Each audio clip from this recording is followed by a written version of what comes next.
جنة عالية لا تسمع فيها لاغية فيها عين جارية فيها سرر مرفوعة وأكواب موضوعة ونمارق مصفوفة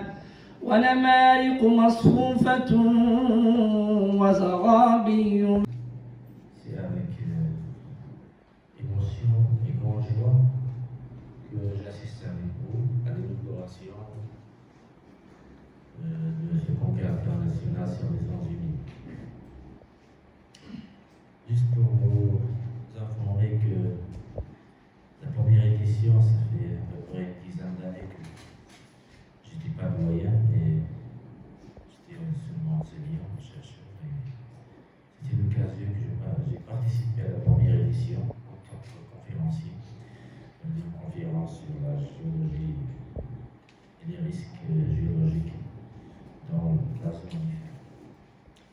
Donc ça fait, comme j'ai dit, avec émotion. L'émotion est partagée aussi parce que dans la salle figure pas mal de nos amis, mes amis chercheurs, enseignants. Il y a des amis que j'ai partagé pas mal de choses, donc encadrement. Susberg par exemple, département de géographie de la faculté des lettres. Il y a d'autres collègues qui sont parvenus de pas mal d'universités marocaines, donc merci de leur présence.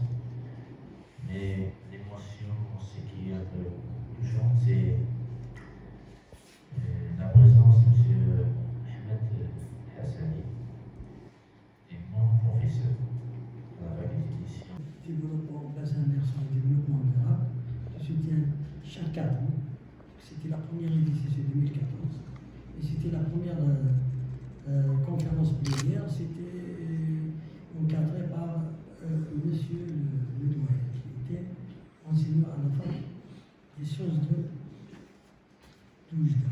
Donc je le remercie parce que donc il était toujours avec nous dans les 3 éditions. La dernière c'était en 2019, juste avant Covid. Elle avait un succès important aussi. Et maintenant on se trouve, il n'est pas tardé, on se trouve aujourd'hui, 3e édition de ce congrès international. Donc je tiens par cette occasion à remercier tous les collègues, surtout les amis qui ont pu se déplacer depuis Casa, Oujda, Fès, etc. Donc je tiens à les remercier chaleureusement. De Taza aussi, un peu partout des régions marocaines. Et à remercier les chers doctorants, que ce soit des doctorants locaux ou des doctorants qui vont participer, qui vont animer ces séances de conférences. Ici, c'est une région où on parle beaucoup espagnol, il faut aller là où on parle français. Et c'est là où il m'a envoyé à Meknes, donc au lycée Moulay Ismaïl. Et je dois vous dire une anecdote qu'en arrivant à Meknes, je ne parlais pas arabe. Et ça, c'est un handicap majeur. J'ai pleuré pendant 6 mois ou 7 mois, rien que parce que tous mes collègues... Bon, mon parcours, vous le connaissez. Et donc, je voudrais tout d'abord remercier la polydisciplinaire de Nador pour cette belle organisation qui m'a permis tout d'abord de rencontrer mes amis, mes chers amis, notamment M. le doyen. Donc, comme il le rappelait tout à l'heure, j'ai un très grand souvenir et c'est une personne que j'estime énormément. D'abord sur le plan amical, c'est quelqu'un de très chaleureux. Et puis également sur le plan scientifique, c'est un éminent géologue qui a un H-index qui est très élevé et dont nous sommes vraiment fiers. Également, mon ami Akodat, que la dernière fois on s'était vu à Marrakech, il m'a parlé de ce congrès, j'ai dit ouais, avec plaisir.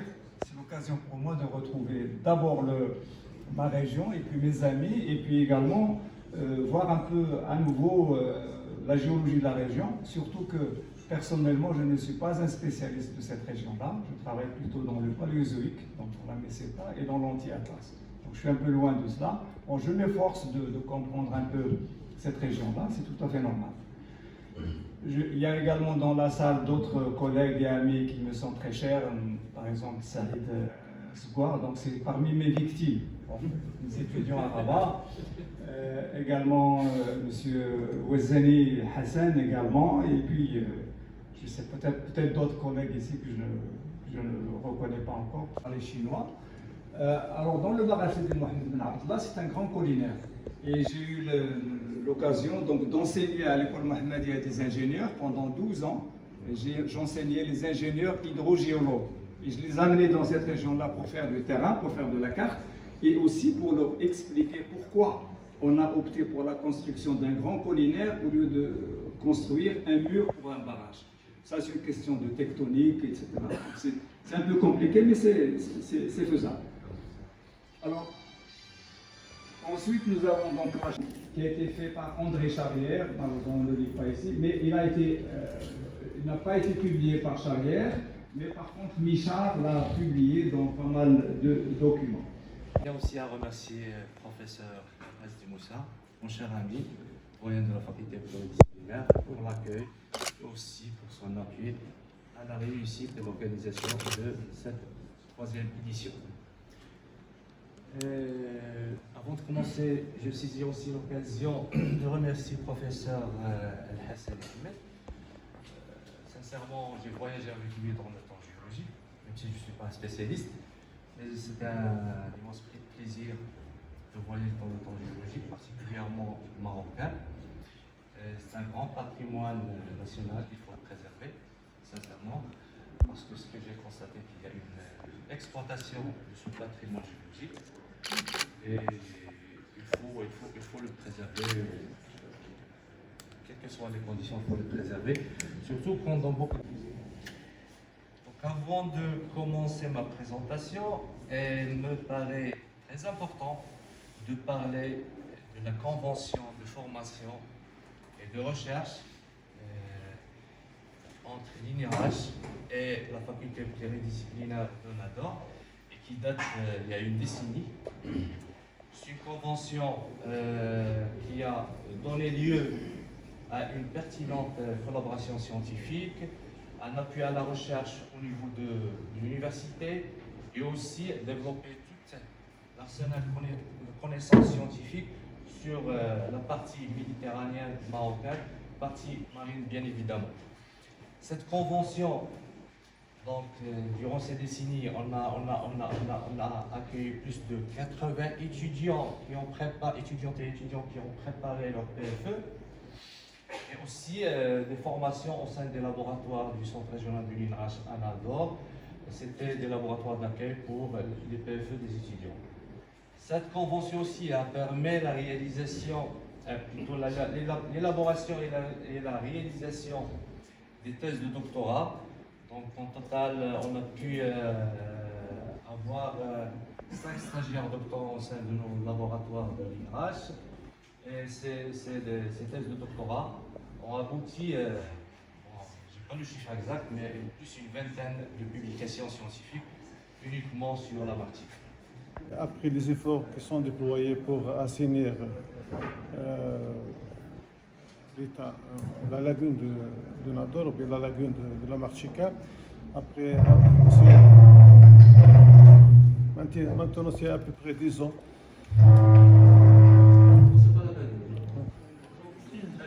Maintenant après c'est à peu près 10 ans de fonctionnement de la nouvelle passe, de la lagune de la Marchica, et le fonctionnement de la station d'épuration du Grand Nador maintenant.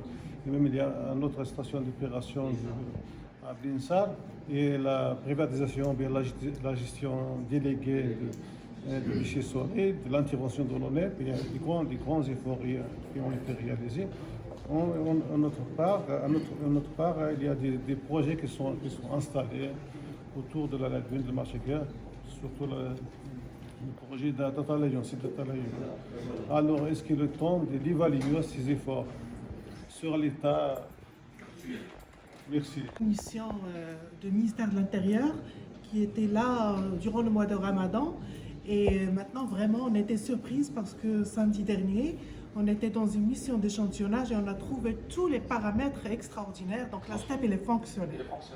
Donc voilà, donc on assure un suivi régulier. Quand il y a des pannes, on déclare à la province. C'est la province qui prend contact avec l'ONE pour faire le nécessaire.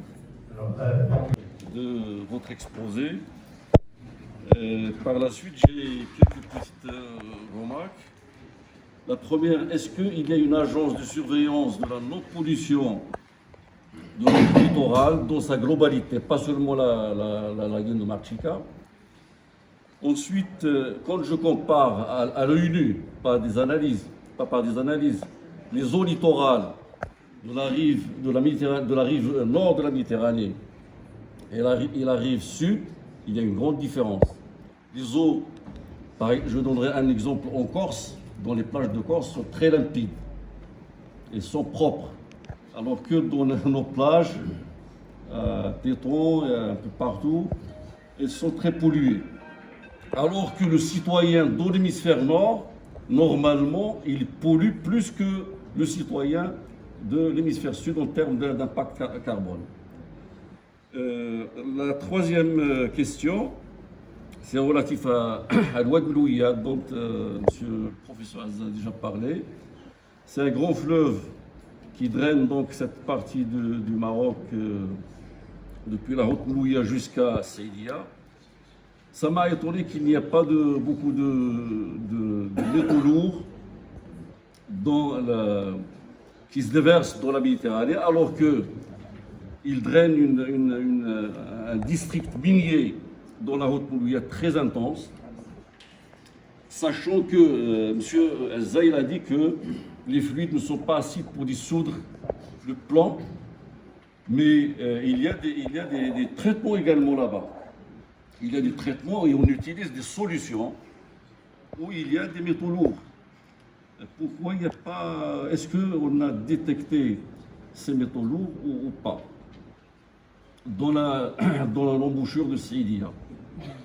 L'intervention déjà mentionnée, c'est l'intervention de l'agence de Marchica dans la protection de la lagune de Marchica. Donc, il y a pas mal de choses comme vous avez mentionné, les travaux déployés, le budget investi, etc.